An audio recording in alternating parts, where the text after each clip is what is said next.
చిరకాల ప్రత్యర్థి పాకిస్తాన్తో హై వోల్టేజ్ మ్యాచ్కు ముందు అందరూ ప్రాక్టీస్ సెషన్లలో బిజీగా ఉంటే హార్దిక్ పాండ్యా మాత్రం వ్యాలంటైన్స్ డే మూడ్లో మునిగిపోయాడు. కొలంబోలోని ఒక లగ్జరీ హోటల్ లాబీలో తన గర్ల్ ఫ్రెండ్ మహికా శర్మతో కలిసి హార్దిక్ చట్టాపట్టాలు వేసుకొని తిరుగుతున్న వీడియో ఇప్పుడు సోషల్ మీడియాను షేక్ చేస్తుంది. నిజానికి ఐసీసీఐ నిబంధనల ప్రకారం విదేశీ పర్యటనలో ఉన్నప్పుడు ప్లేయర్స్ తమ ఫ్యామిలీ మెంబర్స్ని లేదా పార్ట్నర్స్ని వెంట ఉంచుకోవడానికి కొన్ని పరిమితులు ఉన్నాయి. ముఖ్యంగా వరల్డ్ కప్ లాంటి మెగా టోర్నీల సమయంలో నో ఫ్యామిలీ పాలసీని బోర్డు స్ట్రిక్ట్ గా అమలు చేస్తుంది. కానీ హార్దిక్ మాత్రం ఇవేవి పట్టించుకోకుండా వ్యాలంటైన్స్ డే సెలబ్రేషన్ కోసం గర్ల్ ఫ్రెండ్ ను ఏకంగా కొలంబోకి రప్పించుకున్నాడు. ఇది చూసిన నెటిజన్లు మ్యాచ్ ముఖ్యం భయ్యా, ముచ్చట్లు కాదు అంటూ ట్రోల్ చేస్తున్నారు.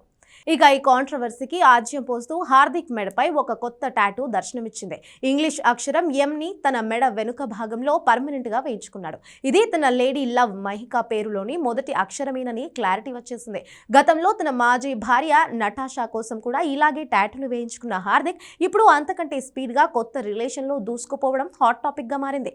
ఇక ఇంటర్వ్యూలో హార్దిక్ మాట్లాడుతూ ఆమె తన జీవితంలోకి వచ్చాక అన్ని శుభాలే జరుగుతున్నాయని, ఈ సక్సెస్ క్రెడిట్ ఆమెదే అంటూ ఓపెన్ గా చెప్పాడు. అయితే పాకిస్తాన్ తో కీలక మ్యాచ్ ముందు ఇలా లవర్ తో టైం పాస్ చేయడంపై ఫ్యాన్స్ సీరియస్ అవుతున్నారు.